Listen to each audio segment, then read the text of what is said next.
Doctor এসে মায়রাকে check up করছে। ইশরা বেগম অব্রের দিকে ক্ষিপ্ত দৃষ্টিতে তাকিয়ে আছেন। তিনি বুঝতে পারছেন তার ছেলেই মায়রার এরূপ অবস্থার জন্য দায়ী। ডক্টর কিছুক্ষণ পরে বললেন, কিছুক্ষণ পরেই মায়রার জ্ঞান ফিরে আসবে। কিন্তু হঠাৎ মায়রা অজ্ঞান হয়ে গেল কেন? অব্রের প্রশ্নে ডক্টর বললেন, সেটা আমিও বুঝতে পারছি না।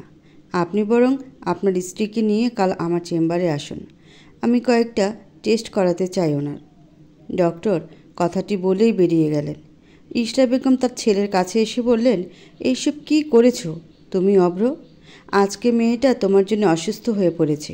মায়রার বাবা যদি মেয়ের এই অবস্থার কথা জানতে পারেন তাহলে কি হবে বুঝতে পারছো?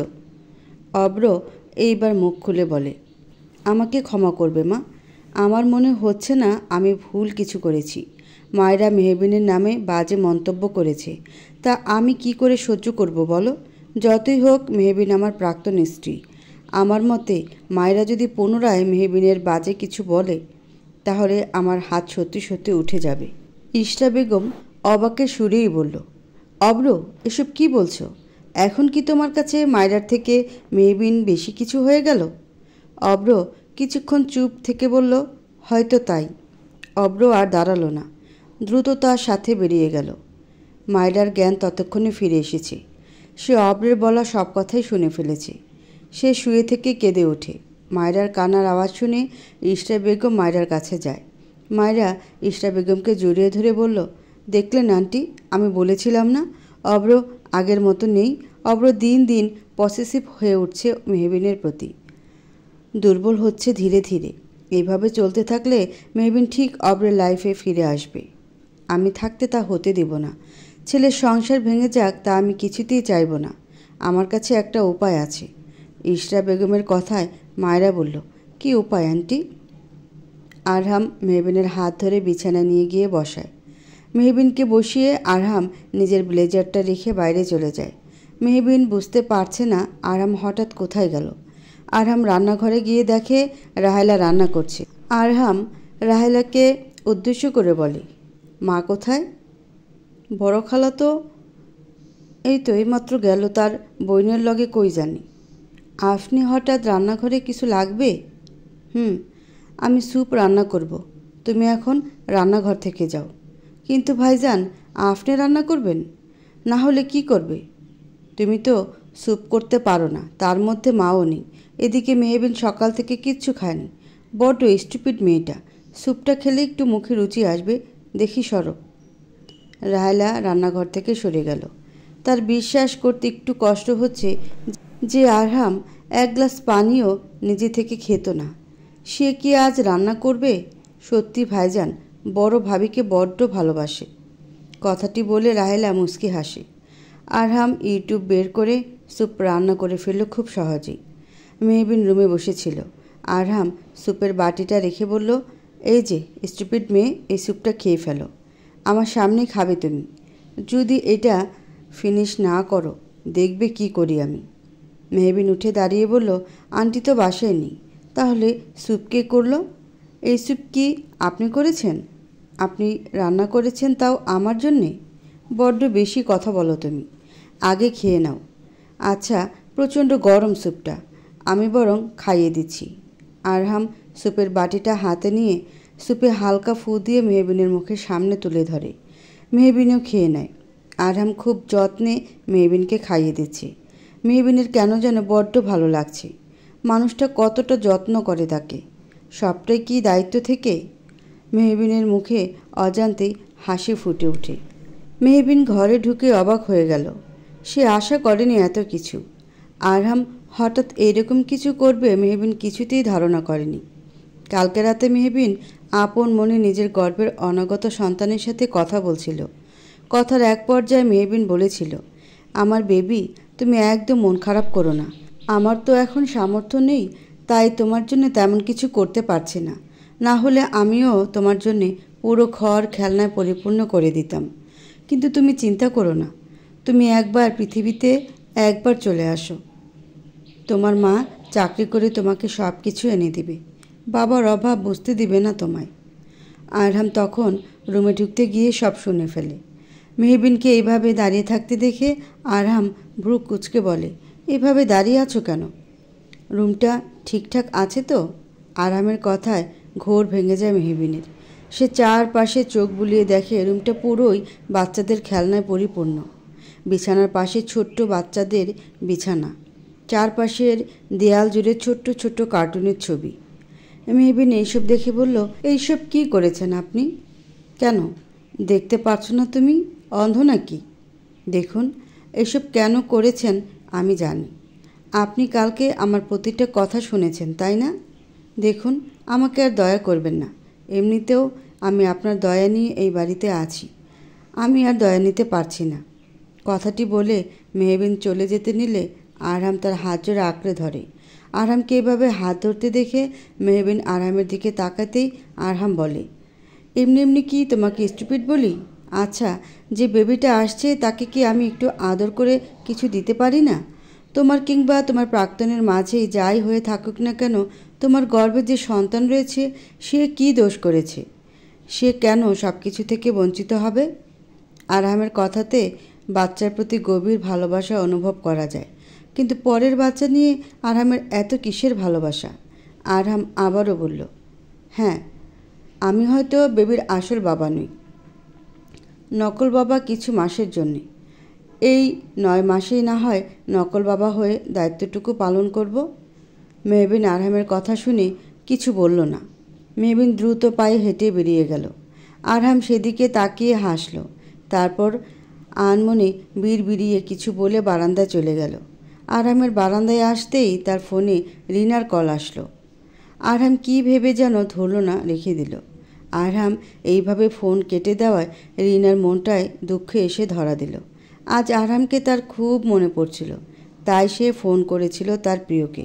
রিনা ফোনের স্ক্রিনে আরহামের দিকে তাকিয়ে বলল, স্যার, ভালোবাসা এতটা বেদনা, এতটা অবহেলা কেন থাকে? আপনাকে যে বড্ড ভালোবাসি। আপনার ভালোবাসা না পেলেও আপনার অবহেলাটুকু মাথা পেতে গ্রহণ করব। এই কথাটি বলতে বলতে রিনার চোখে জল চলে আসে। আরহামের মা ছেলের ঘরে এসে ছেলের কাণ্ড দেখে মুচকি হেসে মেহবিনকে বলে, এটা কি সেই আরহামের ঘর? যে আরহাম কিনা নিজের রুমে অন্য কারো জিনিস দেখলে তা দ্রুত সরিয়ে ফেলত, নিজের রুমে অন্য কারো জিনিস রাখতে দিত না, নিজের রুমও শেয়ার করতো না। সেই ছেলে আজ নিজের সন্তানের জন্য নিজের ঘরটা কি খেলনায় পরিপূর্ণ করে ফেলল? আরিয়ানও তার মাকে সায় দিয়ে বলল, সত্যি ইহা বিশ্বাসযোগ্য নহে। মা, তুমি ঠিকই বলছিলে। ভাই বাবা হবে বলে সত্যি চেঞ্জ হয়ে গেছে। সত্যি একজন ছেলে ও মেয়ে বাবা মা হওয়ার পরে একদম চেঞ্জ হয়ে যায়, তাই না ভাবি? মেহবিন আরিয়ানের দিকে চোখ রাঙায়। আরহামের মা মেহবিনের হাত ধরে বলে, জানো মেহবিন, আমার ছেলেটা ছোটবেলা থেকেই বাচ্চাদের খুব পছন্দ করত, বাচ্চাদের সাথে খুব করে মিশত। যখন ও জানতে পারলো ও বাবা হতে চলেছে, প্রথমবার বাবা হচ্ছে তো নিজের সন্তানকে, তাই তার যথেষ্ট চিন্তা। তাই তোমাকে এত বকাবকি করে মা। আরহামের মায়ের কথায় মেহবিনের মনে থাকা সকল সন্দেহ আরহামকে ঘিরে তার নিমিষেই দূরে চলে গেল।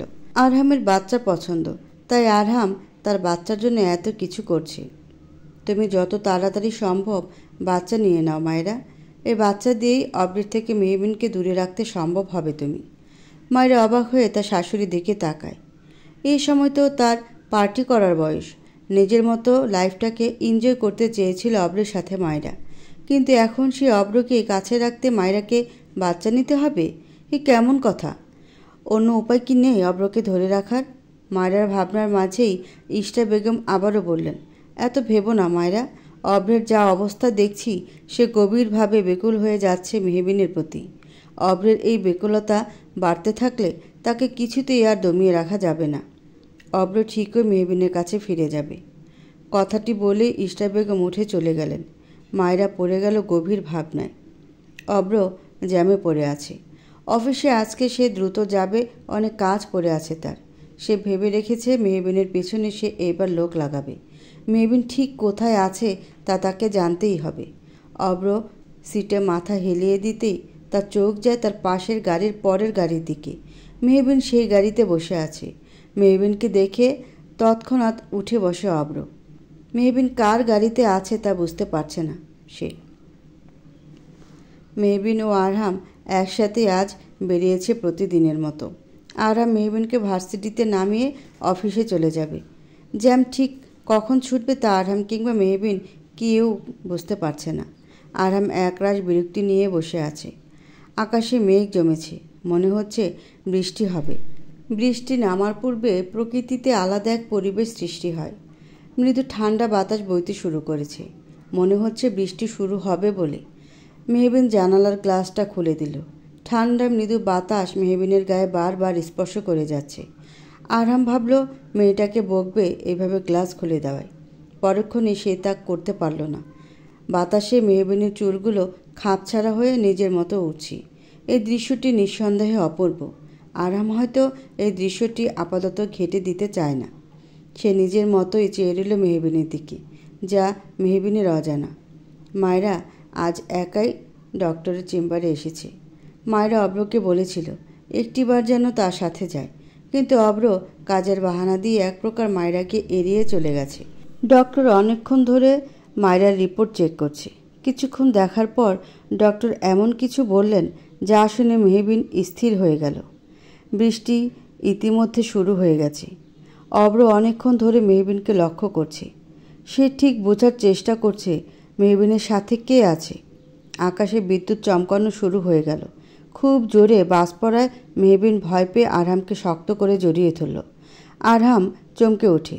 আরহামও তার হাত মেহবিনের পিঠে রাখে, যেন মেহবিন ভরসা পায়, ভয় না পায়। অব্রের সামনে এই দৃশ্য পড়তেই তার মাথায় রক্ত চড়ে বসে, হাত মুঠো করে থাকে। মেহবিন অন্য একটা ছেলেকে তার সামনে জড়িয়ে ধরে আছে, কিন্তু কে এই ছেলে? বৃষ্টির কারণে ভালোমতো ছেলেটাকে দেখতে পারছে না অব্র, কেননা ছেলেটার মুখ অন্যদিকে ঘোরানো। অব্র আর নিজেকে নিয়ন্ত্রণ করতে পারছে না। সে গাড়ি থেকে বের হতে নিলেই তার ফোন বেজে ওঠে। অব্র ফোনে তাকিয়ে দেখে তার মায়ের ফোন। সে ফোনটা কাটতে নিলে অব্রের মা পুনরায় ফোন করে তার ছেলেকে। বাধ্য হয়ে অব্র তার মায়ের ফোন ধরার সাথে সাথেই অব্রের মা নিজের কণ্ঠে কাঠিন্য নিয়ে এসে বলে, অব্র তুমি কোথায়? অব্র মেহবিনের দিকে তাকিয়ে বলল, একটা জরুরি কাজে এসেছি। যেখানে থেকে থাকো না, এক্ষুনি ফিরে এসো বাড়িতে। কিন্তু মা, আমি আর কিচ্ছু শুনতে চাই না অব্র। বাড়িতে অনেক কাণ্ড ঘটে গেছে, এখনই তুমি আসবে বাড়িতে। কথাটি বলার সাথে সাথেই ইষ্টা বেগম কলটা কেটে দিলেন। অব্র বুঝতে পারছে না তার মা হঠাৎ এইভাবে তাকে ফোন করলো কেন। বাড়িতে হঠাৎ কি এমন হলো?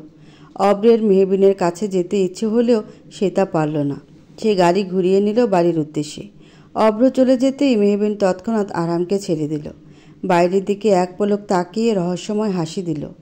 আরহাম এই রহস্য হাসির মানে বুঝতে না পেরে বলল, হে আর ইউ ওকে নাও? ইয়া।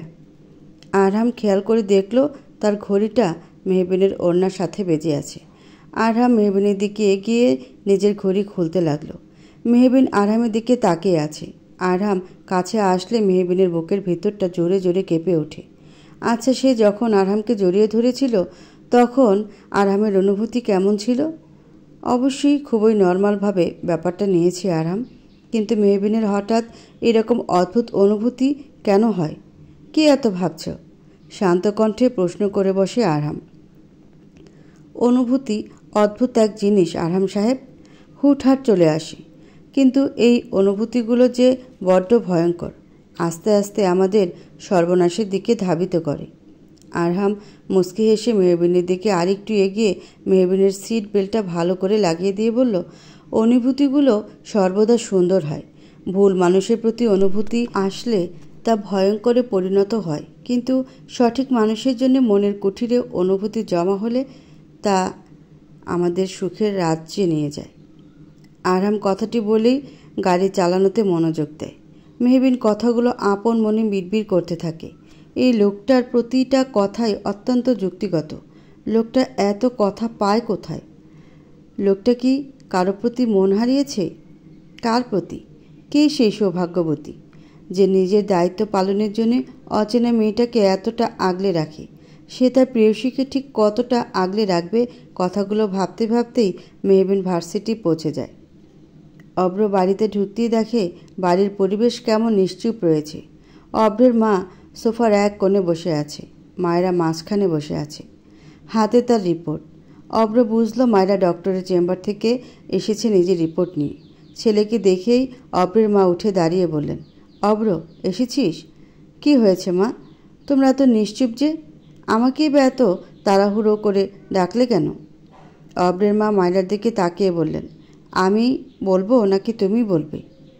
মায়রা নামক রমণীর মুখশ্রীতে একরাশ লজ্জা মিশ্রিত এসে ধরা দিয়েছে। অব্রের মা মুচকি হেসে বলে, বেশ, আমি এখন উপরে যাই, তুমি বরং অব্রকে বলে দাও। অব্রের মা উপরে চলে গেলেন। অব্র মায়রার দিকে এগিয়ে এসে বলে, কি হয়েছে মায়রা? মা কি বলে গেল? রিপোর্টেই বা কি এসেছে? মায়রা কিছু বলল না। অব্রের বুকে নিজের মাথা রেখে এক প্রকার ঝাপটে ধরল অব্রকে। তারপর লজ্জা মাখা কণ্ঠে বলল, আমরা বাবা মা হতে চলেছি অব্র। আমার গর্ভে আমাদের ভালোবাসার চিহ্ন বেড়ে উঠছে। যদিও প্রথমে খবরটি পেয়ে আমার খারাপ লেগেছিল। এখনই মা হতে চাইনি আমি, তবুও আমি যে মা হওয়ার স্বাদ গ্রহণ করতে চলেছি এইটাই অনেক আমার জন্যে। অব্র কি বলবে বুঝতে পারছে না। তার কানে শুধু বেজে চলেছে সে বাবা হতে চলেছে। অব্রের জায়গায় অন্য কেউ হলে খুশিতে পাগল হয়ে যেত, হয়তো মায়রাকে কোলে তুলে ঘুরত। কিন্তু কেন যেন অব্র বাকিদের মতো বাবা হওয়ার সংবাদ পেয়ে খুশি হতে পারল না। অব্র কোনোরূপ প্রতিক্রিয়া না করে নিজের ঘরে চলে গেল। অব্রের থেকে এরকম অস্বাভাবিক আচরণ একদমই আশা করেনি মায়রা। সে তো ভেবেছিল বাবা হওয়ার খবর শুনে অব্র ঠিক তাকে আগের মতো ভালোবাসবে। তাহলে মায়রার অনাগত সন্তানও কি মায়রা ও অব্রের মাঝে দূরত্বের অবসান ঘটাতে ব্যর্থ? আরহাম অফিসে এখনও। মেহবিন জানালা দিয়ে বাইরের দিকে তাকিয়ে আছে। আজ অব্রকে সে দেখেছিল। সে বুঝতে পারছিল অব্র তার উপর নজর রাখছে, তাই সে ইচ্ছে করেই আরহামকে জড়িয়ে ধরে রেখেছিল, যেন অব্র ভুল বুঝে মেহবিনের সাথে আর কোনো রকমের যোগাযোগ করার চেষ্টা না করে। মেহবিন চায় না অব্রের আর কোনো ছায়া তার এবং তার সন্তানের জীবনে পড়ুক। কিন্তু মেহবিন অব্রের চোখে এক প্রকার রাগ ক্ষোভ দেখতে পেয়েছে। মেহবিনকে অন্য কারো বুকে দেখতে পেয়ে অব্রেরও কেন যেন বড্ড খারাপ লাগছিল। মেহবিন তা বুঝতে পেরে আপন মনেই বড্ড আনন্দ পেয়েছিল, কেননা মেহবিনও একসময় এই পরিস্থিতিটাকে সহ্য করেছিল, যখন অব্রের বুকে মায়রা ছিল। ঘরে আরিয়ানের উপস্থিতি টের পেয়ে মেহবিন পিছনে ঘুরে বলে, আরিয়ান তুই? আরিয়ান একটা ব্যাগ মেহবিনের দিকে এগিয়ে দিয়ে বলে, দেখ তো কেমন হয়েছে। মেহবিন প্যাকেটটা খুলে দেখে তাঁতের সাদা রঙের একটি শাড়ি। শাড়িটা বেশ সুন্দর, সিম্পলের মধ্যে অন্যরকম সৌন্দর্য রয়েছে। তা হলো শাড়িটা একেবারে ধপধপে সাদা, তার মধ্যে হালকা নীল রং। মেহবিন আরিয়ানের দিকে তাকিয়ে বলল, শাড়িটা হঠাৎ কিসের জন্যে? কালকে তোর ভার্সিটির একটা ফাংশন আছে না, রঙের উৎসব। রং নিয়ে সবাই নিজেদের রঙিন করে তুলবে। তোর তো কোনো শাড়ি নেই, তাই ভাবলাম এই শাড়িটা তোকে কিনে দেই। এইসবের কি দরকার ছিল? শাড়িটাও অনেক সুন্দর। তোর চুজ কবে থেকে সুন্দর হলো এত? আমি না, ভাইয়া করেছে চুজ। আমি তো অন্যটা চুজ করেছিলাম, কিন্তু ভাইয়া বলল এটাতেও তোকে মানাবে। মেহবিন অবাক হয়ে বলল, উনি করেছেন মানে? আরিয়ান তোতলিয়ে বলে, না মানে তুই তো জানিস আমি একদম কিছু চুজ করতে পারি না, তাই ভাইয়াকে নিয়ে চুজ করতে গিয়েছিলাম। মেহবিন দীর্ঘশ্বাস ফেলে বলে, তুই যখন নিয়ে আসছিস আমি অবশ্যই পরব, কিন্তু ওইসব রং খেলতে পারবো না। আরিয়ান উঠে বলে, কেন? তুই তো আগে রং খেলতে ভালোবাসতি। মেহবিন শুকনো হাসি দিয়ে বলল, আগে আর এখনের মধ্যে আকাশ পাতাল পার্থক্য। যার জীবনটা রঙহীন হয়ে গিয়েছে, যার জীবনকে অতীতের কালো রং গ্রাস করে ফেলেছে, তাকে রং খেলায় মানায় না। আরিয়ান চুপ হয়ে যায়। সকালে মেহবিনকে আরিয়ান ভার্সিটির সামনে নামিয়ে দিয়ে চলে যায়। আজকে মেহবিনের সাথে আরহাম আসেনি। আরহামের নাকি অফিসে আজকে অনেক কাজের চাপ। মেহবিনকে আজকে আরহামের পছন্দ করে দেওয়া শাড়িতে বড্ড মোহনীয় লাগছে। মেহবিনের হলুদ ফর্সা গায়ের রঙের শাড়িটা বড্ড মানিয়েছে। মেহবিন শাড়ির সাথে ম্যাচিং করে মাথায় হিজাব পরেছে। আরহামের মা মেহবিনকে দেখেই কাজল দিয়ে দিয়েছেন, যেন মেহবিনের নজর লেগে না যায়। আরিয়ানও মেহবিনের প্রশংসা করেছিল, কিন্তু আরহাম কোনোরূপ প্রতিক্রিয়া করেনি। সে শুধু নিজের ব্রেকফাস্ট খাওয়াতে মনোযোগ দিয়ে রেখেছিল। এতে যেন মনটা ক্ষুণ্ণ হয়েছিল মেহবিনের, কিন্তু কেন কে জানে। মেহবিন ভার্সিটি ঢুকেই দেখে ইতিমধ্যে রং খেলা শুরু হয়ে গেছে। মেহবিন একটা কোণায় গিয়ে শুধু দাঁড়িয়ে থাকে। তখনই একজন ছোট্ট বাচ্চা কাঁদতে কাঁদতে মেহবিনের কাছে এসে বলে, আন্টি আন্টি, আমার বলটা না পড়ে গেছে। কোথায় পড়ে গেছে সোনা? ছেলেটি স্টোর রুমের দিকে ইশারা করে বলে, ওই যে ওই রুমটায়। আচ্ছা তুমি বসো, আমি আসছি। মেহবিন স্টোর রুমের সামনে গিয়ে দেখে বলটা দরজায় পড়ে আছে। মেহবিন ঝুঁকতেই কেউ মেহবিনকে টেনে ধরে স্টোর রুমে নিয়ে যায়। মেহবিন কিছু বুঝে ওঠার আগেই অচেনা যুবকটি দরজাটা আটকিয়ে দিয়ে মেহবিনের চোখ বেঁধে দেয়। মেহবিন চিল্লিয়ে বলে ওঠে, কে কে আপনি? সঙ্গে সঙ্গে অচেনা যুবকটি মেহবিনের ঠোঁটে আঙুল দিয়ে নিঃশব্দ কণ্ঠে বলে, কোনো কথা নয়, একদম চুপ করে থাকবে। যুবকটির কণ্ঠে নিঃশব্দের প্রখরতা এতটাই ছিল যে মেহবিন জমে বরফ হয়ে গেল। কণ্ঠটা সে চিনতে গিয়েও ঠিক করে কণ্ঠ বুঝে উঠতে পারছে না। যুবকটা মেহবিনের কোমরে আলতো করে চেপে ধরে কেঁপে ওঠে মেহবিন।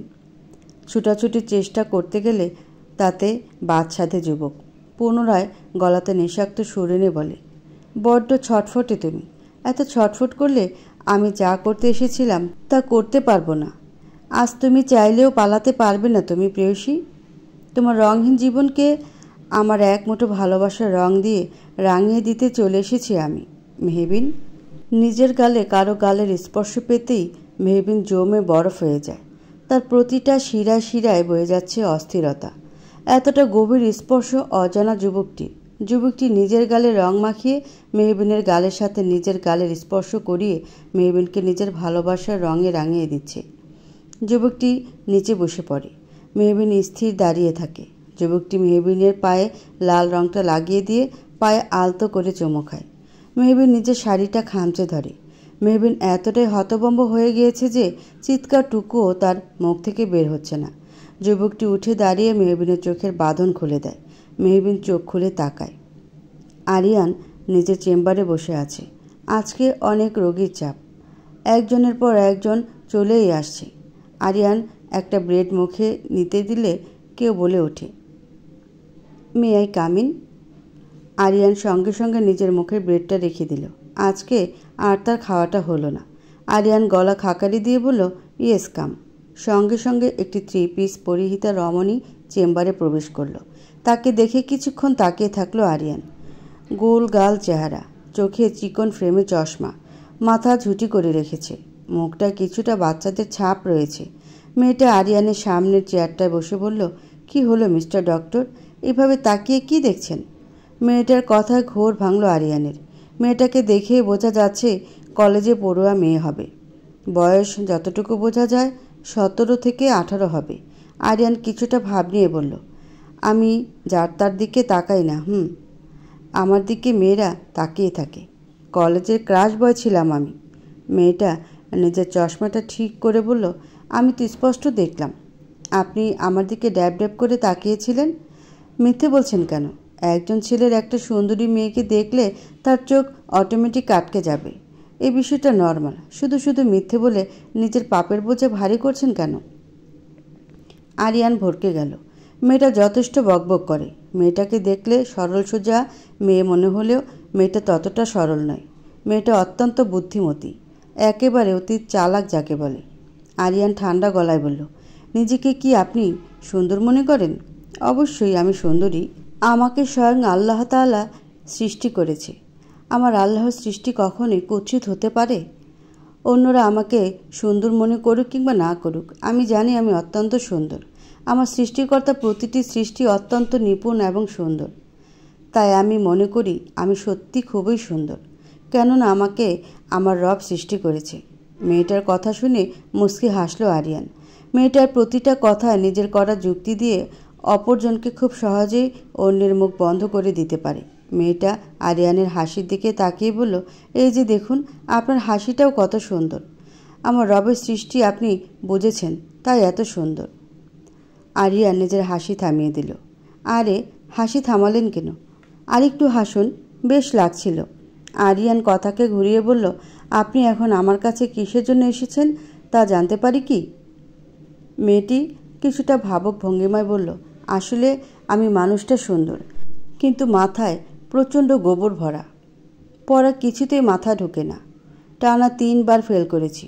এইবার করলে বাবা আমাকে বিয়ে দেবে। আমি আবার এখনই বিয়ে করতে চাই না।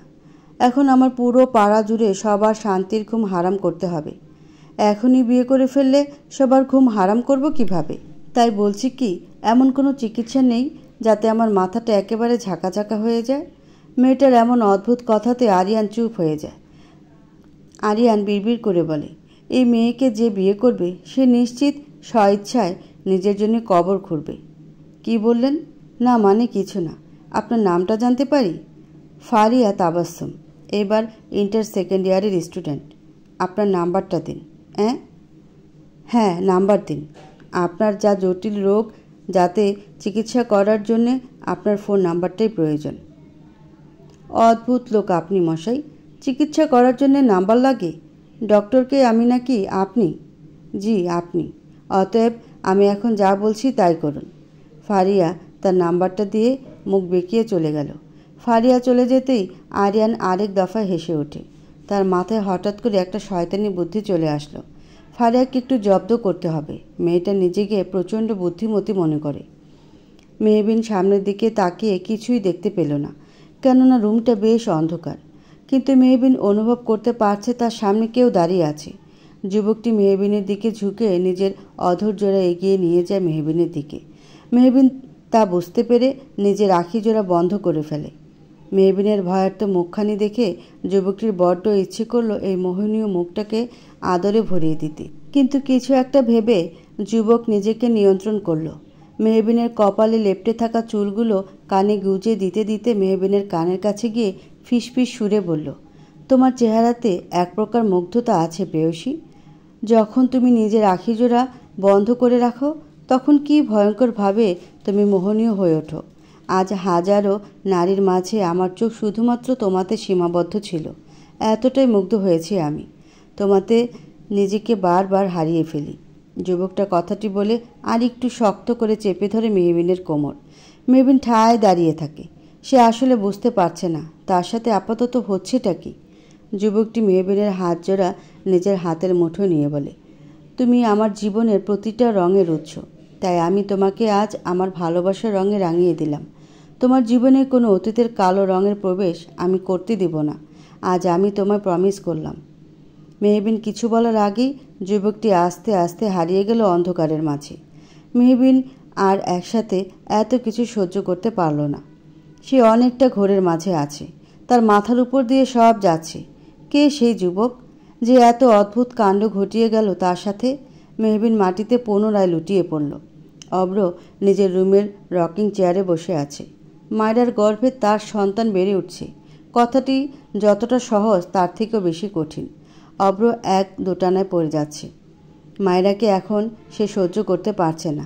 অপরদিকে মেহবিনের স্মৃতি সে ভুলতে পারছে না। মেহবিন নামটি মাথায় আসতেই অব্রের মনে পড়ে যায় কালকের ঘটনাটি। মেহবিন অন্য একজনকে জড়িয়ে ধরেছিল। এইসব কথা ভাবতে গেলেও রাগে মাথায় আগুন ধরে যায়। অব্র ভাঙা গ্লাসটি রাগে চেপে ধরে। সঙ্গে সঙ্গে অব্রের হাত থেকে ফিনকি রক্ত গড়িয়ে পড়ে। মায়রা রুমে এসে দেখে অব্রের হাত থেকে রক্ত গড়িয়ে পড়ছে। মায়রা সঙ্গে সঙ্গে অব্রের কাছে গিয়ে অব্রের হাতটা ধরে বলে, অব্র, তোমার হাত থেকে তো রক্ত পড়ছে, কিভাবে কাটলো? চলো তোমার হাতে ওষুধ লাগিয়ে দিই। অব্র নিজের হাতটা সরিয়ে বলল, মায়রা, তুমি এখন আমার চোখের সামনে থেকে যাও। একদম ন্যাকামি করবে না। আমার এখন কিচ্ছু ভালো লাগছে না। কথাটি তীরের মতো বিঁধে যায় মায়রার মনের ভিতরে। সে তো শুধু ওষুধ লাগাতে এসেছিল, তবে তাকে কেন শুনতে হলো অব্রের কটুবাণী? টিপ টিপ করে নিজের চোখের পাতা খুলল মেহবিন। আরহামের ঘরে নিজেকে দেখে সে কিছুটা নিশ্চিন্ত হলো। মেহবিন আস্তে ধীরে উঠে বসল। তার সামনে আরিয়ান এবং আরহাম দাঁড়িয়ে আছে। আরহাম মেহবিনকে উঠতে দেখেই গলাতে গম্ভীর সুর এনে বলল, আমি বুঝে উঠতে পারি না এই মেয়ের কি স্টুপিডের মতো কাজ না করলে কি হয় না? মেহবিন বলে উঠল, আমি আবার কি করলাম? কি করেছো তুমি? আমাকে জিজ্ঞাসা করছো স্টুপিড মেয়ে? তুমি ভার্সিটির স্টোররুমে কি করছিলে? কিছু স্টুডেন্ট সেখানে তোমাকে অজ্ঞান পেয়ে আমাদের ইনফর্ম করছে। না হলে ওরা না দেখলে আজকে অজ্ঞান হয়েই সারা রাত স্টোররুমে পড়ে থাকতে। আরে আমি কি ইচ্ছে করে করেছি নাকি? আমাকে তো জোর করে ওই মেহবিন বাকি কথাটি বলতে পারল না। তার আগেই রাম ধমক দিয়ে বলল, এখন তুমি তোমার স্টুপিড কাজের জন্য সাফাই দিতে যেও না। কথাটি বলে আরহাম মেহবিনের দিকে এক গ্লাস পানি এগিয়ে দিয়ে বলে, এইবার থেকে তোমার উপর দ্বিগুণ নজর দেব আমি। তোমার মতো স্টুপিড মেয়েকে একা ছাড়াটাই ভুল। আরিয়ানের দিকে কাদুর চেহারা করে মেহবিন বলে, দেখছিস আরিয়ান, কেমন করে তোর ভাই আমার সাথে? সত্যি সত্যি এইভাবে বকিস না তো আমার লিটল সিসকে। প্রেগনেন্সির সময় একটু একটু মাথা ঘুরিয়ে পড়ে যাওয়াটা স্বাভাবিক। মেহবিন ঢকঢক করে তাড়াতাড়ি করে পানিটা খেয়ে ফেলে। তাড়াতাড়ি পানি খাওয়ার ফলে সঙ্গে সঙ্গে তার কাশি উঠে যায়। আরহাম মেহবিনের কাছে গিয়ে মেহবিনের মাথায় হাত বোলাতে বোলাতে বলল, এমনি এমনি স্টুপিড বলি আমি? সামান্য পানিটুকুও খেতে পারে না। মেহবিন ঠোঁট ফুলিয়ে থাকে। আরিয়ান হেসে ওঠে। আরহাম রাতেই সবেমাত্র গোসল সেরে তোয়ালা দিয়ে চুল ঝাড়তে ঝাড়তে খালি গায়ে বেরিয়ে পড়ল। মেহবিন সঙ্গে সঙ্গে পিছন ঘুরে নিজের চোখ বন্ধ করে ফেলল। আরহাম মেহবিনের দিকে শুকনো দৃষ্টি নিক্ষেপ করে বলল, এইভাবে পিছনে ঘুরলে কেন? মেহবিন নিজের চোখ জোড়া বন্ধ করেই বলল, আপনি বেশরম হতে পারেন, আমি না, তাই পিছনে ঘুরে আছি। আরহাম ক্ষিপ্ত সুরে বলল, এই স্টুপিড মেয়ে, একদম আমাকে বেশরম বলবে না। কি করেছি আমি? ঘরে একটা মেয়ে আছে অথচ তার সামনে আপনি খালি গায়ে ঘুরে বেড়াচ্ছেন।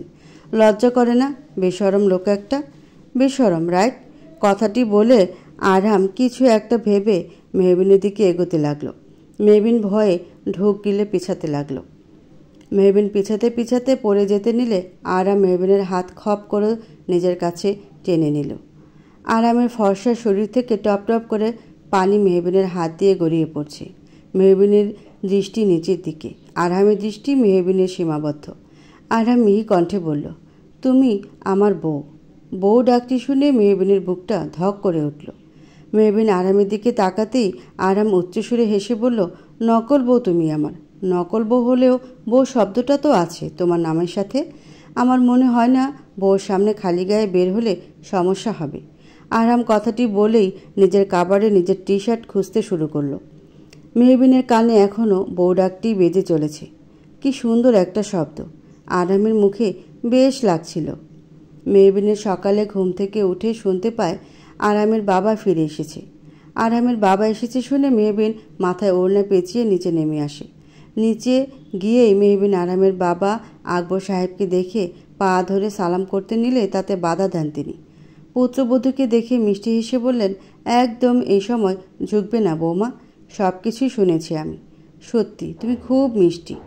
আমার হাদারামটা প্রেম করতে না পারলেও বিয়েটা করতে পেরেছে, এটাই অনেক।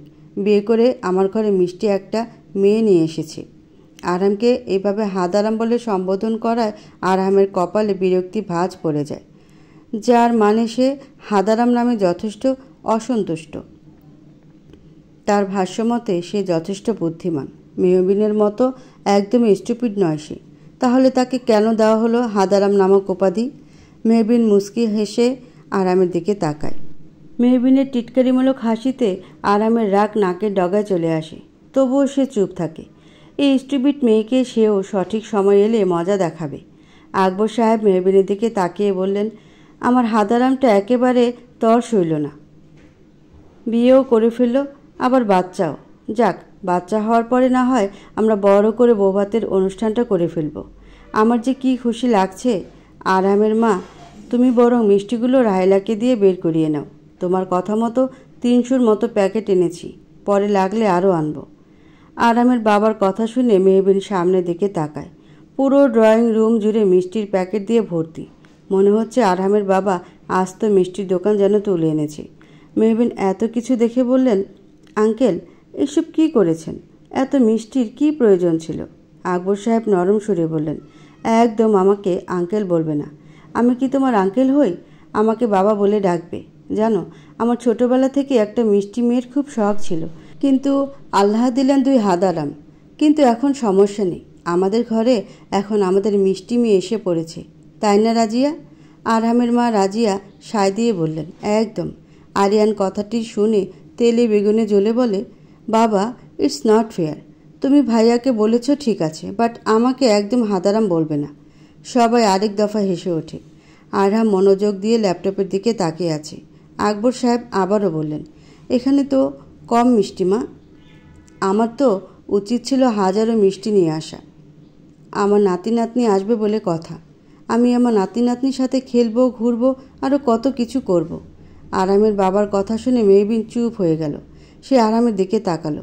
আরামের দৃষ্টি এখনও ল্যাপটপেই রয়েছে। আরিয়ান হয়তো বুঝতে পারল মেহবিনের মনের অবস্থা। আরামের মা এগিয়ে এসে বলল, এসব কিছু করার জন্যে ফিট থাকতে হবে না। তার জন্যে তো ঠিকমতো ওষুধ খেতে হবে। তুমি এখনও তোমার প্রেশারের ওষুধটা খাওনি। ডক্টর হয়ে যদি এমন অনিয়ম করো তাহলে বাকিরা কি করবে? আকবর সাহেব মিষ্টি হেসে বললেন, যথা আজ্ঞা মহারানী, চলুন এক্ষুনি ওষুধটা খেয়ে নিই। আরামের মা হেসে উঠল। আরামের মা ও আরামের বাবা উপরে চলে যান। তারা চলে যেতেই মেহবিন আরিয়ানের কাছে এসে বলল, এইবার আমার মনে হচ্ছে আমার এই বাড়িতে থাকা আর উচিত হবে না। মেহবিনের কথা শুনে আরহাম এবং আরিয়ান উভয়ই মেহবিনের দিকে তাকায়। আরিয়ান মেহবিনের কাঁধে হাত রেখে বলে, কি হয়েছে মেহু? তুই হঠাৎ এরকম কথা বলছিস কেন? মেহবিন নিজের চোখের জলটুকু মুছে বলে, আসলে আমার ভিতরে এক অপরাধ বোধ কাজ করছে। এই মানুষগুলো কত সরল সোজা, কতটা ভালো। বিনা প্রশ্নে আমাকেও আমার সন্তানকে নিজেদের পরিবারের অংশ বানিয়ে দিল। এমনকি আমার সন্তানকে নিয়ে ভবিষ্যতে কত স্বপ্ন। যখন তারা সত্যটি জানবে তখন কি হবে আরিয়ান? তাদের সব স্বপ্ন তো এক নিমিষেই ভেঙে যাবে। আমি কি করে পারবো তাদের সাথে এরকম বিশ্বাসঘাতকতা করতে? আমি তো জানি কেউ বিশ্বাসঘাতকতা করলে ঠিক কতটা কষ্ট পেতে হবে। আরহাম শান্ত সুরে বলল, আরিয়ান, তোর স্টুপিড ফ্রেন্ডকে চুপ করতে বল। সেকেন্ডলি, অনেকময় ভালো কিছু সূচনার জন্যে কিছু মিথ্যে সত্যের থেকেও অনেক বেশি মূল্যবান। মেহবিন থেমে যায়। আরহাম আবারও বলে, একজন নিষ্পাপ শিশু সুষ্ঠুভাবে নিরাপত্তার সাথে পৃথিবীতে জন্মগ্রহণ করবে। এর থেকে ভালো আর কি হতে পারে? নিউ বেবির ভালোর জন্য এইটুকু মিথ্যেটা আমাদের বলতেই হবে। আরহামের ফোন বেজে উঠল। অফিস থেকে ফোন করেছে। আরহাম সবাইকে বিদায় জানিয়ে ল্যাপটপ নিয়ে অফিসের উদ্দেশ্যে রওনা দেয়। আরহাম অফিসে ঢুকতেই রুষা তার সামনে এসে বলে, good morning sir. Miss Rusha, আপনি হঠাৎ পথ আটকে দাঁড়ালেন যে, কোনো সমস্যা? রুষা মাথা চুলকে বলল, স্যার আসলে আপনি বলেছেন আমাদের চট্টগ্রামের প্রজেক্টের কথা। প্রজেক্টের জন্য আমাদের 2 থেকে 3 দিনের মাঝে চলে যেতে হবে। আপনি যদি আমার সাথে একটু আমার কেবিনে গিয়ে প্রজেক্টটা বুঝিয়ে দিতেন তাহলে খুব ভালো হতো। আরহাম রুষাকে এড়িয়ে বলল, আপনি এ বিষয়ে তাহসানের সাথে কথা বলে নিন। আমি ওকে সব বুঝিয়ে দিয়েছি। আমি আসছি, আমার একটু কাজ আছে। Excuse me. আরহাম নিজের কেবিনে চলে যায়। রুষা তাচ্ছিলের হাসি হাসে। সে খুব ভালো করেই জানে আরহাম তাকে এড়িয়ে চলার জন্য কথাগুলো বলেছে। অভ্র নিচে নেমে দেখে মায়রার বাবা এসেছেন। মায়রার বাবাকে দেখেই মায়রার বাবাকে অভ্র সালাম দেয়।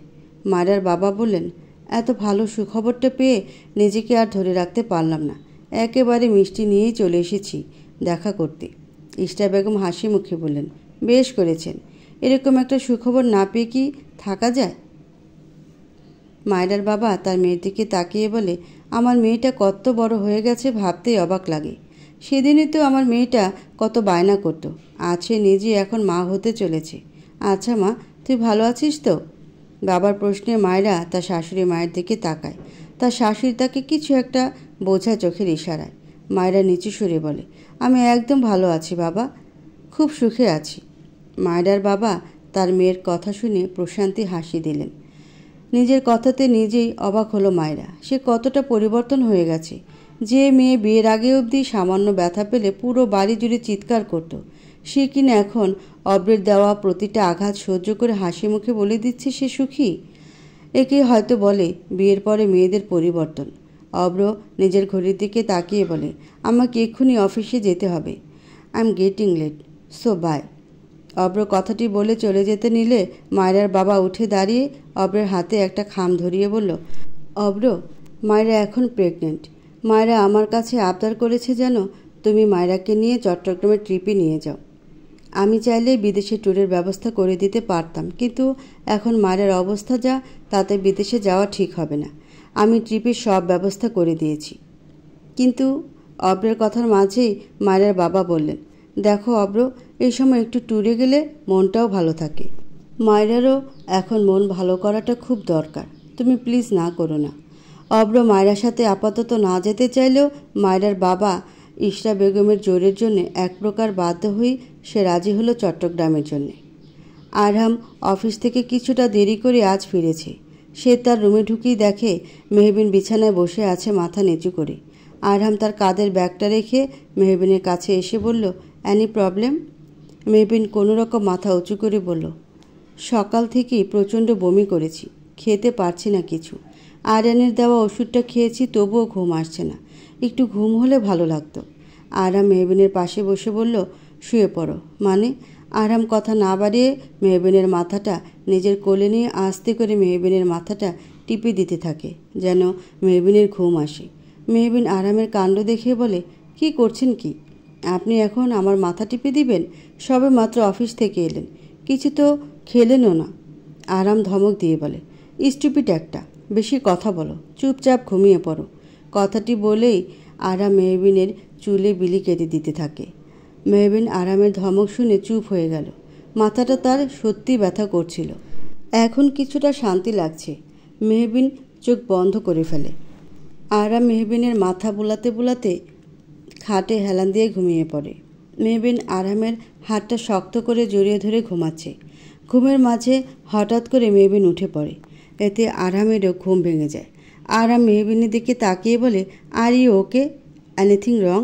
মেহবিন চুপ থেকে ওয়াশরুমে চলে যায়। আরহাম বুঝতে পারছে মেহবিনের বমি আসছে। মেয়েটাও সকাল থেকে কিচ্ছু খায়নি, তার মধ্যে বমির জন্য আরও দুর্বল হয়ে যাবে।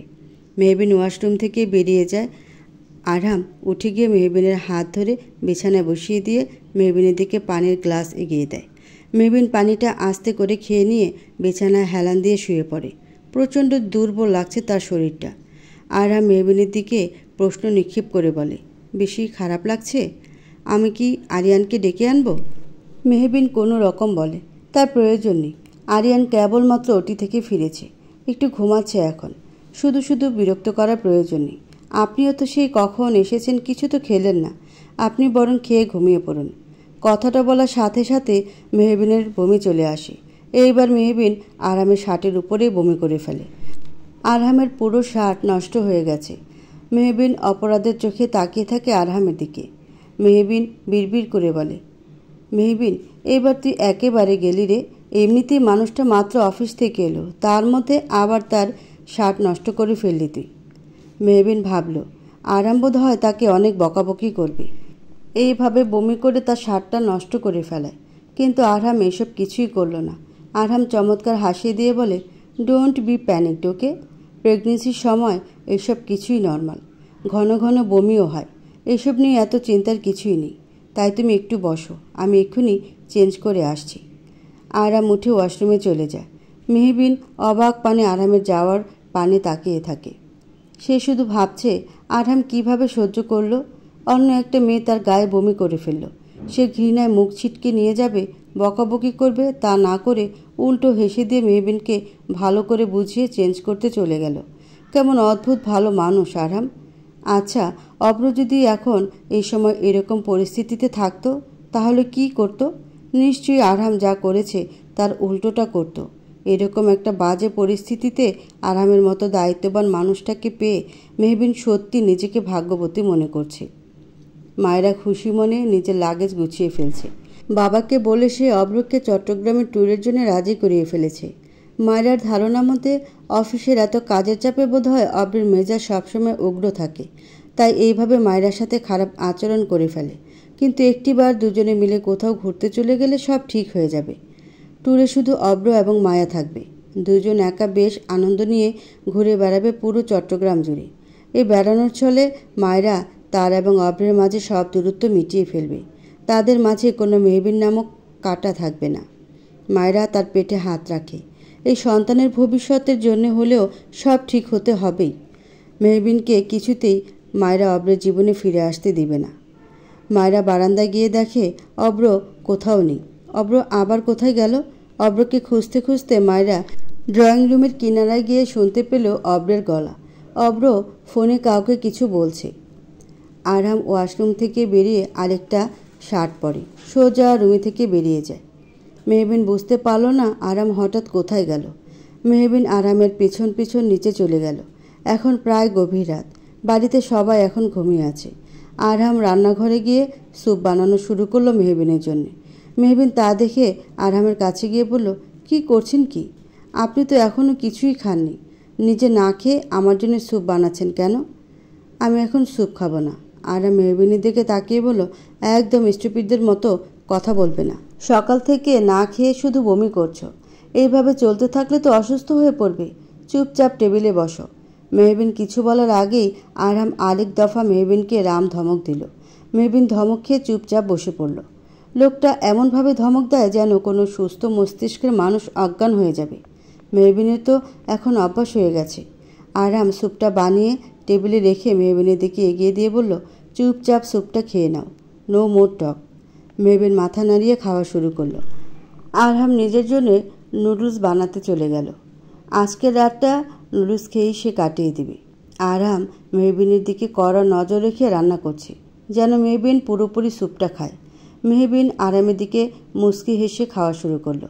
এই মুচকি হাসির মানে বুঝতে পারল না আরহাম। মেহবিন মুচকি হাসার সঠিক কারণ হচ্ছে আরহামের এই ছোট্ট ছোট্ট যত্নগুলো।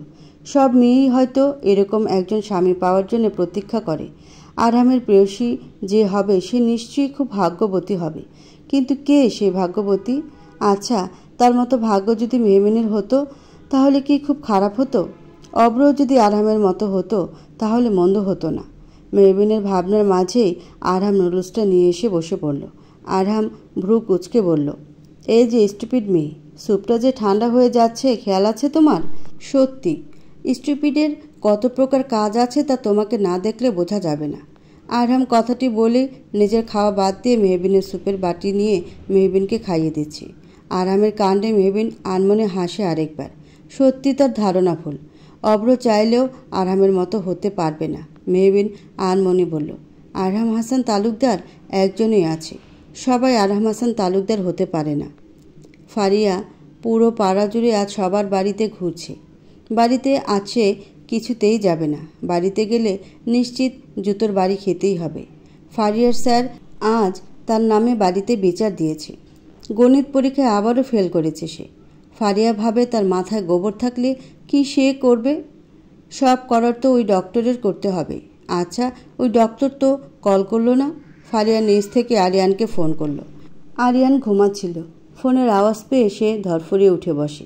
সে ভেবেছে হয়তো হসপিটাল থেকে ফোন এসেছে, তাই সে দ্রুত ফোন রিসিভ করে। ফোন রিসিভ করার সঙ্গে সঙ্গে তেজি গলা মেয়ের কণ্ঠ বলে, এই যে ডক্টর সাহেব, শুনছেন? সরি, কে আপনি? আমার এখন ডিউটি নেই, আমি ঘুমাচ্ছি, সো বাই। একদম কাটবেন না। আপনি আমাকে ফারিয়া চিনেছেন, যার নাম্বার আজ সকালে নিয়েছেন? আপনার চিকিৎসার কি হলো? আমি বাড়িতে ঢুকতে পারছি না, আর এদিকে আপনি শান্তিতে ঘুমাচ্ছেন। কেমন ডক্টর আপনি? আরিয়ান মাথায় হাত দিয়ে বলে, আজ এই মেয়ের জন্য তার ঘুম হারাম হয়ে যাবে।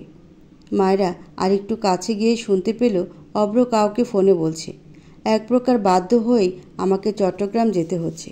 আমি যতদিন থাকবো না ততদিন তোকে মেহবিনের সব খবর আমাকে দিতে হবে। তোর যত টাকা লাগে আমি দেব, কিন্তু যে করেই হোক মেহবিন কোথায় আছে, ঠিক কার সাথে, সব ইনফরমেশন আমার লাগবে। যতক্ষণ পর্যন্ত মেহুর খবর পাচ্ছি না ততক্ষণ পর্যন্ত আমি শান্তি পাচ্ছি না রে। কথাটি বলেই অব্র ফোনটা কেটে দেয়। মায়েরা তার দিকে অশ্রু মাখা চোখে তাকিয়ে আছে। অব্র সে চোখের চাহনিকে গুরুত্ব না দিয়ে চলে যেতে নিলে মায়েরা অব্রের হাত ধরে ফেলে। প্রেগনেন্সির সময়টায় মায়েরার মতো কোনো মেয়েই চাইবে না নিজের স্বামী তার প্রাক্তনকে নিয়ে ব্যস্ত থাকুক। অব্র এখন মায়েরাকে নিয়ে চিন্তা করার সময় তা না করে অব্র তার প্রাক্তন স্ত্রীর চিন্তায় চিন্তিত। মায়েরা আর নিজেকে নিয়ন্ত্রণ করতে পারছে না, তাই অব্রের হাত ধরে অব্রের দিকে অশ্রুসিক্ত চোখে তাকিয়ে বলে, আচ্ছা অব্র, কিসের এত দরদ তোমার মেহবিনের উপর? তুমি তো একদিন বলেছিলে মেহবিন শুধুমাত্র তোমার ব্যবহারের বস্তু মাত্র, তাহলে কেন তার জন্যে আজ তোমার এত চিন্তা? আমি প্রেগনেন্ট অব্র। আমার গর্ভে আমাদের ভালোবাসার চিহ্ন বেড়ে উঠছে প্রতিনিয়ত। তুমি তাকে নিয়ে চিন্তা না করে মেহবিনকে নিয়ে পড়ে আছো। তুমি কি ঠিক চাইছো বলো তো অব্র? অব্র মায়েরার হাত নিজের থেকে ছাড়িয়ে মায়েরার বাহু শক্ত করে চেপে ধরে। এতে মায়েরা ব্যথায় কুঁকড়ে উঠল। অব্র তেজি গলায় বলে উঠল, শুনতে চাও সত্যি কথা? তাহলে শুনে নাও। আমার পক্ষে তোমাকে কিংবা তোমার ন্যাকামিগুলো সহ্য করা পসিবল হচ্ছে না। আমি আমার প্রাক্তন স্ত্রীর চিন্তা করব। কেননা একদিনের জন্য হলেও আমি তাকে নিজের বউ হিসেবে কবুল করে নিয়েছিলাম। তাই সে কোথায় থাকছে কিংবা কার সাথে থাকছে আমাকে তা জানতেই হবে। তুমি আমার সন্তানের মা হতে চলেছ, তাই চুপচাপ তোমার কথা মতো চট্টগ্রাম যাচ্ছি। কিন্তু ভুলেও ভাববে না আমি তোমার জন্য যাচ্ছি। আমি আমার মায়ের অনুরোধ ফেলতে পারি না, তাই যাচ্ছি। তুমি শুধু ততটুকুই অধিকার বিস্তার করবে আমার উপর, যতটুকু অধিকার আমি তোমাকে দিব। অব্র মায়রাকে এক প্রকার ধাক্কা দিয়ে নিজের থেকে সরিয়ে দিয়ে নিজের রুমে চলে যায়। মায়রা হাত শক্ত করে দাঁড়িয়ে থাকে, তার পাশে থাকা ফুলের টপটা হাতে নিয়ে মাটিতে ছুঁড়ে ফেলে, যা টুকরো টুকরো হয়ে ভেঙে যায়। যেমনটা আজ মায়রার মনটা অব্র টুকরো টুকরো করে ভেঙে দিয়েছে, মায়রার ইচ্ছে করছে এখন গিয়ে মেহবিনের নামক কাঁটাটাকে মেরে ফেলতে। মায়রার মনে হচ্ছে মেহবিন হচ্ছে এখন তার জীবনের সব থেকে বড় কাঁটা, যাকে উপড়ে ফেলতে পারলে বোধ হয় তার এবং অব্রের জীবনটা আবারও সুখময় হয়ে উঠবে। মায়রা নিচে ধপ করে বসে পড়ে, চিৎকার করে কান্না করতে ইচ্ছে করছে তার। মেহবিনকে সম্পূর্ণ স্যুপটা খাইয়ে আরহাম নিজের খাবারটুকু শেষ করে ফেলে। অতঃপর আরহাম মেহবিনকে আস্তে করে ধরে নিয়ে গিয়ে খাটে শুয়ে দেয়। আরহাম নরম কণ্ঠে বলে, তুমি আপাতত ঘুমাও, আমি সোফায় ঘুমাচ্ছি। সমস্যা হলে আমাকে ডেকে তুলবে। স্টুপিডের মতো নিজে নিজে কিছু করতে যাবে না। মেহবিন বাধ্য মেয়ের মতো মাথা নাড়ায়। আরহাম তার বালিশটা নিয়ে সোফায় ঘুমাতে চলে গেল। আরহাম দেখল আরহামের ফোন বেজে উঠছে। রুষা ফোন করেছে। আরহাম ফোনটা হাতে নিয়ে সোফায় বসে রিসিভ করলো। আরহাম বলল, এনিথিং রং রুষা? রুষা নামটি শুনে মেহবিন তার চোখ খুলে ফেলল। কে এই রুষা? আরহামের সে প্রেয়সী নয় তো? ফোনের অপর পাশ থেকে রুষা ক্লান্ত গলায় বলল, আজকে খুব ক্লান্ত লাগছিল স্যার, তাই আপনাকে ফোন দিলাম। আপনার গলাটা শুনতে বড্ড ইচ্ছে করল। জানেন স্যার, আমরা যখন আমাদের খুব কাছের কারো গলা একটু শুনি তখন আমাদের ক্লান্তি নিমিষেই দূর হয়ে যায়। আপনি হয়তো নিজেই জানেন না আপনি আমার কতটা কাছে, কতটা আপন। স্যার, কিছু বলছেন না কেন? একটু কথা বলুন না। আরহাম আর শুনল না রুষার না বলা ব্যক্ত বাণীগুলো। সঙ্গে সঙ্গে কেটে দিল রুষার ফোন। রুষা তাতে বিন্দু মাত্র অবাক হলো না। আরহাম সবসময় রুষার অনুভূতিগুলো বুঝেও না বোঝার ভান করে থাকে। রুষা মুচকি হেসে বলল, স্যার, আপনাকে অনুভূতি সম্পর্কে আর কি বলবো আমি? যে নিজেই অনুভূতিগুলো বুঝতে চায় না তাকে বোঝানো শুধুমাত্র বৃথা ছাড়া আর কিছু না। আরহাম বারান্দায় চলে যায়। আরহাম জানে রুষার মনে আরহামের জন্যে অন্যরকম অনুভূতি আছে, যা আরহাম কখনো চায় না। একতরফা তো সব কিছু হয় না। রাত বেশ গভীর হয়ে উঠেছে। শহরে রয়েছে এক প্রকার নিস্তব্ধতা। আরহাম এই মুহূর্তে খুব করে চায় কেউ তার পাশে থাকুক। নিজের পাশে কারো উপস্থিতির টের পেয়ে আরহাম ঘাড় কাত করে দেখে মেহবিন। মেহবিনের দিকে তাকাতেই মেহবিন নিচু গলায় বলল, আপনি তো বলেছিলেন অনুভূতিগুলো সুন্দর হয়, তাহলে পালিয়ে বেড়াচ্ছেন কেন ভালোবাসার অনুভূতি থেকে? রুষার অনুভূতি থেকে পালাচ্ছি। রুষা আমাকে পছন্দ করে, আমি নই। আমার কাছে তো অনুভূতি সর্বদা সুন্দর। আরহামের কথায় মেহবিন আরহামের দিকে তাকায়। আরহাম মৃদু হেসে বলে, জানো মেহবিন, আমরা যখন অন্য কারো ভালোবাসার মায়াজালে নিজেদের জড়িয়ে ফেলি তখন পৃথিবীর অন্য কোনো অনুভূতি আমাদের মনটাকে স্পর্শ করতে পারে না। আমিও হয়তো এমনই একজনের মায়াতে সীমাবদ্ধ হয়ে গিয়েছি। সে মায়া কাটিয়ে অন্য কারো অনুভূতি অনুভব করা আমার পক্ষে সম্ভব নয়। আমি কাটাতেও চাই না সেই মায়া। মেহবিনের বুকটা কেন যেন কেঁপে উঠে কথাগুলো শুনে। তার মানে তার ধারণা সঠিক। আরহামের জীবনেও কেউ আছে, কিন্তু কে সেই ভাগ্যবতী? বড্ড জানতে ইচ্ছে করছে মেহবিনের। শুয়ে পড়ো, অনেক রাত হয়ে গিয়েছে। মেহবিন মাথা নাড়িয়ে সম্মতি জানায়। ফারিয়া আরিয়ানকে ফোন দিয়েই বলল, এই যে মিস্টার ডক্টর, সকালে যে এত ভাষণ ছাড়লেন, কই গেল আপনার সেই ভাষণ?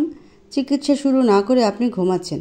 এদিকে আমার মা আমার জন্যে জুতো নিয়ে বসে আছে। আজকে যদি আমি জুতোর বাড়ি খাই, আই প্রমিস এর দায়ে আপনাকে আমি জেলে ঢোকাবো। আরিয়ান এবার নড়ে চড়ে বসলো। তারপর গলাটা পরিষ্কার করে বলল, আর ইউ সিরিয়াস? মানে এখানে আমার দোষটা কোথায়? নিজে ফেল করবেন, আবার তার জন্য জুতোর পেটানো খেলে সেই দোষ আমার? এখানে তো বলা যায় যত দোষ নন্দ ঘোষ। ফারিয়া সঙ্গে সঙ্গে ধমক দিয়ে বলল, চুপ করুন আপনি। আপনার প্রবাদ বাক্য শুনতে আমার ফোনের টাকা খরচ করে আপনাকে ফোন দিইনি। আগে বলুন কি করলে আমার মাথায় একটু ঘিরও হবে। আরিয়ান কিছু একটা ভাবল। এই বজ্জাত মেয়েকে উচিত শিক্ষা দেবে সে। তার রাতের ঘুম হারাম করেছে। আরাম কিছুক্ষণ পরে বলল, আমাকে এখন ভিডিও কল করুন। হোয়াট হোয়াট হোয়াট না করে ভিডিও কল করুন। চিকিৎসা করব আপনার। ফারিয়া আরিয়ানের নাম্বারে ভিডিও কল করে। ভিডিও কল করার সঙ্গে সঙ্গে আরিয়ান তাকিয়ে দেখে ফারিয়া বাইরে আছে।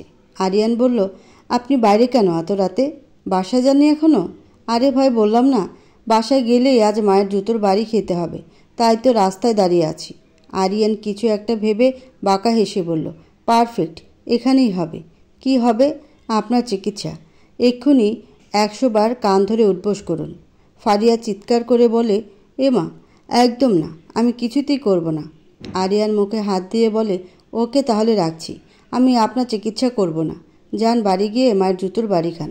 আরিয়ান ফোনটা কাটতে নিলে ফারিয়া তাতে বাধা দিয়ে বলে, এমা, না প্লিজ কাটবেন না। আচ্ছা আপনি যা বলছেন সেটাই করব আমি। কথাটি বলে ফারিয়া ফোনটার ক্যামেরায় বেঞ্চে সেট করে কান ধরে উঠবোস করতে থাকে। আরিয়ান তো বেশ মজা নিচ্ছে ভিডিও কল দিয়ে। মেয়েটা সত্যি খুব বোকা। ফারিয়া কানে ধরে উঠবোস করছে আর আরিয়ানের পুরো গোষ্ঠী ধুয়ে দিচ্ছে। ফারিয়া বিড়বিড় করে বলে, বেটা খাটাস, ডাক্তারের ঘরে ডাক্তার যদি আমার মাথায় ঘিলু না আসে তাইলে তোর আমি পিন্ডি চটকাবো। আমারে দিয়া কান ধরে উঠবোস করানোর শখ জন্মের মতো মিটিয়ে দিব। মেহবিন ঘুম থেকে উঠে দেখে পুরো রুমটার দিকে তাকিয়ে মুচকি হাসে। আরাম সত্যি পুরো ঘরটাকে অনাগত বাচ্চার জন্য সুন্দর করে সাজিয়েছে। যেমনটি মেহবিন চেয়েছিল। মেহবিন উঠে গিয়ে বাচ্চার জন্য নিয়ে আসা ছোট্ট বিছানায় হাত বোলায়। এই ছোট বিছানা যখন তার ছোট্ট সোনা ঘুমিয়ে থাকবে তখন কিন্তু বেশ লাগবে। মেহবিন মুচকি হাসে। তখনই আরাম অনেকগুলো প্যাকেট হাতে নিয়ে রুমে ঢুকে। এতগুলো প্যাকেট দেখে ভ্রু কুচকা মেহবিন। আরাম প্যাকেটগুলো রেখে বলে, দেখো তো কেমন হয়েছে। মেহবিন প্যাকেটগুলো খুলে দেখে প্যাকেটে সব ছোট ছোট বাচ্চাদের পোশাক। প্রায় 10টার মতো প্যাকেট আছে। মেহবিন এইসব দেখে বলে, এইগুলো কার জন্যে? আরাম হাসি মুখে বিছানায় বসে বলে, কেন? নিউ বেবির জন্যে, যে আসছে। আর মাত্র 6টা মাস, তারপরই নিউ বেবি চলে আসবে। পছন্দ হয়েছে? আমি শুধু আপাতত কিছু কিনে রাখলাম। আমি ভাবছি বেবির জন্য আরও ড্রেস কিনবো এবং একটা ছোট্ট মিনি সাইজের কাপড়ও কিনবো, যেখানে শুধু নিউ বেবির সব ড্রেস থাকবে। আরহাম বেবির জন্য নিয়ে আসা ড্রেসগুলো বের করে মেহবিনকে দেখাচ্ছে। মেহবিন শুধু আরহামকে দেখেই যাচ্ছে মানুষটা কত খুশি। মানুষটা কি ভুলে গেল বাচ্চাটার জন্ম হয়ে গেলেই মেহবিন ও তার সন্তান এই বাড়ি ছেড়ে চলে যাবে? হয়তো ভুলে গেছে।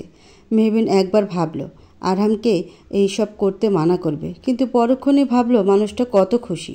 শুধু শুধু মানা করে মানুষটার মুখের হাসিটাকে বিলুপ্ত করার কোনো মানেই হয় না। মানুষটা হাসছে, হাসুক একটু, বড্ড সুন্দর লাগে মানুষটাকে হাসলে। আরহামের হাসি দেখে মেহবিন নিজেও হাসল। মেহবিন আরহামের হাসি মুখের দিকে তাকিয়ে ভাবল, লোকটার এই হাসি মুখটাকে দেখে যে কোনো রমণী সারাটা জীবন পার করে দিতে পারবে। আচ্ছা, অব্রের আগে যদি আরহাম মেহবিনের জীবনে আসতো তাহলে হয়তো মেহবিনের জীবনটা অন্যরকম হতে পারত। আরহামের ভালোবাসায় জীবনটা অন্যরকম সুন্দর হতে পারত। নিজের মাথায় এরকম অদ্ভুত ভাবনা চলে আসায় মেহবিন নিজের মাথায় নিজেই টোকা মারে। এসব কি ভাবছে সে? তার কি এত ভাগ্য আছে যে আরহামের মতো মানুষ তাকে ভালোবাসবে? আরহাম তো অন্য কাউকে ভালোবাসে। সেই ভাগ্যবতী রমণীকে একটি বার চোখে দেখা দেখতে চায় মেহবিন। আরহামের তো চমৎকার মানুষ যাকে ভালোবাসে, সে নিশ্চয়ই খুব বিশেষ কেউ হবে। মেহবিনের ভাবনার মাঝেই আরহাম বিঘ্ন ঘটিয়ে বলে, এই যে মেয়ে, তখন থেকে কি এত ভাবছ বলো তো? আরহাম সাহেব, আমার মাঝে মাঝে মনে হয় কিছু কিছু মানুষ যদি আমাদের জীবনে একটু আগে আসতো তাহলে বোধ হয় কিছু পরিণতি সুখময় হতো। মেহবিনের কি হলো কে জানে। মেহবিন কথাটি বলেই উঠে বারান্দায় চলে গেল। সে আরহামকে নিয়ে এতক্ষণ ধরে যা ভাবছিল, যা ভাবতে গেলেই মেহবিনের মুখে লজ্জা এসে ভিড় করে। সে কিভাবে আরহামকে নিয়ে ভালোবাসার কথা ভাবল? তার মানে কি নতুন করে কোনো অনুভূতি উকি দিচ্ছে, যাকে বলে ভালোবাসার অনুভূতি?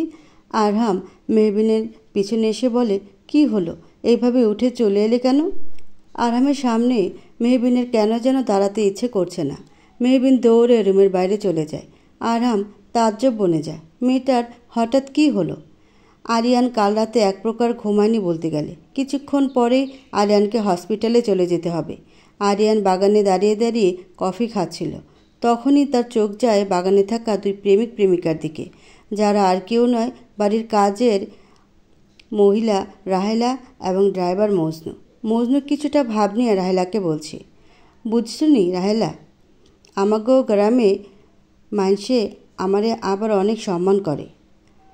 তোমার যখন আমার বউ কইরা গ্রামে লইয়া যামু, সবাই খালি তোমার দিকে চাইয়া থাকব। তুমি তো চাইয়া থাকার মতোই সুন্দরী। রাহেলাকে সুন্দরী বলে সম্বোধন করায় লজ্জায় মুখ ফুরিয়ে নেয় রাহেলা। মজনু রাহেলার আরেকটু কাছে গিয়ে বলে, রাহেলা সুন্দরী, তোমার হাতটা একটু দাও তো দেখি। ওই দিন তো কুদ্দুস আয়সা পড়ছিল, শালাটা আয়সা সব শেষ করে দিছিল। রাহেলা লজ্জা নিয়েই মজনুর দিকে হাত বাড়িয়ে দেয়। আরিয়ান নিজের চোখ বন্ধ করে ধমকে বলে, এই তোমরা থামো ভাই, আমি এখনও সিঙ্গেল। এইসব প্রেম ভালোবাসা আমার সামনে একদমই এলাও না। সঙ্গে সঙ্গে রাহেলা নিজের হাত ছাড়িয়ে নেয়। তার ইচ্ছে করছে মাটি ফাঁক করে ঢুকে যেতে। ছোট সাহেব তাকে এখন কি ভাববে? মজনু তো পারলে এখন চিৎকার করে কাঁদত। তার রোমান্সের সময়ই শুধু সবাই এসে বাধা দেয়। রাহেলা লজ্জায় দৌড় দেয়। মেহবিন দৌড়ে নিচে নেমে বাগানে আসতেই রাহেলার সাথে ধাক্কা খায়। মেহবিন কোনো রকম সরি বলে। রাহেলাকে পায় কি? সে তো দৌড়। মজনু দুঃখে বাগান থেকে চলে গেল। আরহাম বারান্দায় দাঁড়িয়ে সব কাণ্ড দেখছে। আরহাম বলল, বুঝলাম না, সবার হচ্ছেটা কি? সবাই এত লজ্জা পাচ্ছে কেন? আরহামের মা এসব দেখে বললেন, কী রে আরিয়ান, রাহেলার আবার কি হলো? আরিয়ান হাসতে হাসতে এসে বলল, লজ্জা পেয়েছে মা, প্রেম করতে গিয়ে লজ্জা পেয়েছে। তুমি বরং এবার রাহেলা মজনুর বিয়েটা দিয়েই দাও। আরহামের মা হাসেন। আরিয়ান খেয়াল করল মেহবিনের মুখেও লজ্জার ভাব। আরিয়ান মেহবিনের কাঁধে হাত রেখে বলল, রাহেলা লজ্জার কারণটা বুঝলাম, কিন্তু তুই এত লজ্জা পাচ্ছিস কেন বোন? আরিয়ানের প্রশ্নে থতমত খেয়ে যায় মেহবিন। মেহবিন আরহামের দিকে তাকাতেই খেয়াল করল আরহামের দৃষ্টি মেহবিনের মাঝে সীমাবদ্ধ। আরহামের এমন দৃষ্টিতে আরেক দফা লজ্জা পেল মেহবিন। মেহবিনের আচরণ সব কিছুই আরিয়ানের মাথার উপর দিয়ে যাচ্ছে।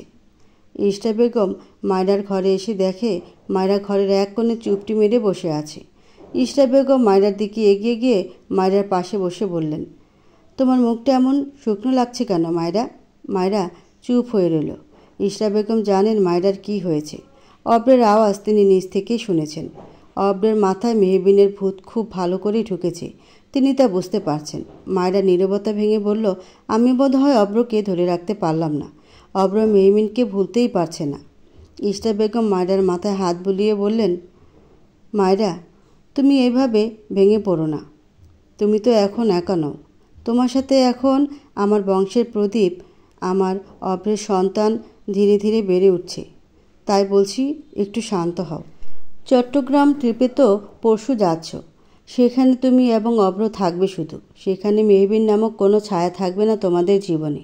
দেখবে অব্র আবারও তোমাকে ভালোবাসবে। নিজের শাশুড়ির কথায় নিশ্চিন্ত হয় মায়রা। অব্র প্রতিদিনই অফিস থেকে এসে প্রথমে মেহবিনের রুমে ঢুকে, একটু শান্তির জন্যে। মেহবিনের ঘরে প্রতিটা কোনায় কোনায় মেহবিনের স্মৃতি জমে আছে, আজও তার ব্যতিক্রম হয়নি।